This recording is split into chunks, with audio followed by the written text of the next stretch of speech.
Selamat pagi Bapak Ibu Saudara-saudariku yang terkasih di dalam Tuhan Yesus Kristus. Selamat berjumpa kembali dalam Renungan Embun Surgawi. Kita akan bersama-sama merenungkan kebenaran firman Tuhan dengan tema murid yang dikehendaki Yesus yang terambil dari kitab Injil Lukas 14 ayat yang 26 sampai 27. Menjadi seorang murid membutuhkan guru pembimbing, karena tugas seorang murid adalah belajar. Tuhan Yesus menginginkan supaya kita menjadi murid yang dikehendakinya. Ada syarat-syarat tertentu yang harus kita perhatikan. Tuhan Yesus tidak membatasi seberapa jumlah murid. Namun yang kita perlu perhatikan adalah itu Yesus memulai murid-muridnya hanya 12 murid dari rakyat jelata. Namun mereka membayar harga untuk menjadi murid yang dipenuhi dengan Roh Kudus. Hasilnya dunia yang dikenal pada masa itu mendengar Injil Yesus Kristus, jutaan orang diselamatkan. Tatanan masyarakat berubah menjadi lebih baik. Marilah kita sebagai pribadi untuk menjadi murid-murid Kristus yang siap melakukan kehendak Tuhan. Berapapun harganya, kita percaya dengan melakukan hal ini, kesaksian gereja Tuhan menjadi lebih efektif. Di dalam kitab Injil Lukas 14 ayatnya yang 26 dikatakan demikian. Jikalau seorang datang kepadaku dan ia tidak membenci bapaknya, ibunya, istrinya, anak-anaknya, saudara-saudaranya laki-laki atau perempuan, bahkan nyawanya sendiri, ia tidak dapat menjadi muridku.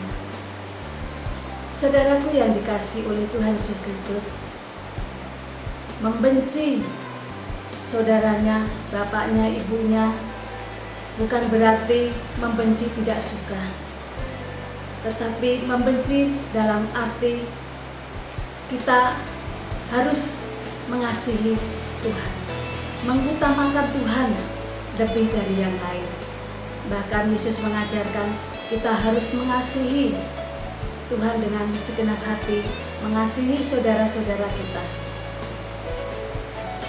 Dari ayat tadi bahwa kita menjadi murid yang dikehendaki Tuhan harus mengutamakan Tuhan di dalam kehidupan kita, menomorsatukan Tuhan di tengah-tengah keluarga, supaya kita dapat menjadi saksi di tengah-tengah keluarga, sehingga keluarga dapat diselamatkan oleh Tuhan Yesus Kristus. Keluarga kita dapat diselamatkan. Saudaraku yang dikasihi oleh Tuhan Yesus Kristus, membenci dirinya sendiri juga bukan berarti tidak suka dengan dirinya, tetapi menomorsatukan Tuhan dalam segala-galanya. Kalau memang harus menderita karena Tuhan, nyawa pun rela berkorban.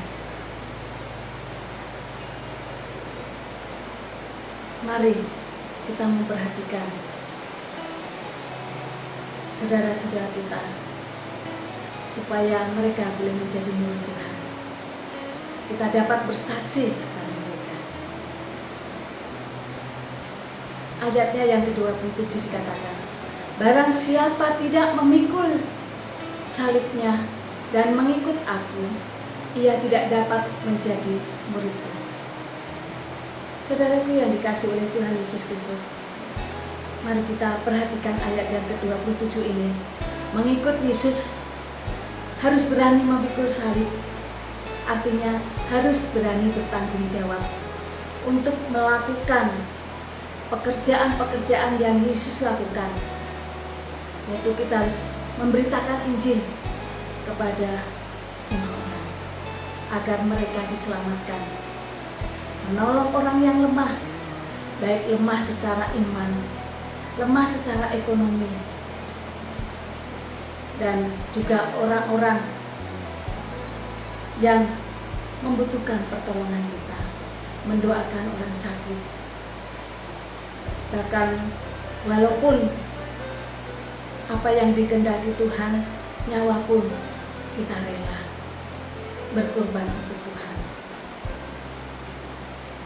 Saudaraku yang dikasihi oleh Tuhan Yesus, marilah kita menjadi pengikut Tuhan atau murid-murid Tuhan yang dikehendaki oleh Yesus, yaitu dengan mengutamakan Yesus lebih dari yang lain, memikul tanggung jawab untuk lebih melakukan pekerjaan-pekerjaan yang dilakukan oleh Tuhan Yesus, rela berkorban waktu, tenaga, pikiran, harta kita, dan bahkan nyawa pun kalau dikehendaki Tuhan tidak menjadi masalah. Itulah saudaraku yang dikasihi Tuhan, marilah kita menyerahkan hidup kita untuk menjadi murid yang dikehendaki Yesus, sehingga kita mengutamakan Tuhan dan juga melakukan pekerjaan-pekerjaan Tuhan yang dikehendaki oleh-Nya. Dalam melalui firman Tuhan ini menjadi berkat bagi kita sekalian untuk menjadi murid yang dikehendaki oleh Tuhan Yesus. Kiranya firman Tuhan ini dapat memberikan kekuatan bagi iman kita untuk terus bertumbuh melayani Dia. Selamat beraktivitas. Tuhan Yesus memberkati.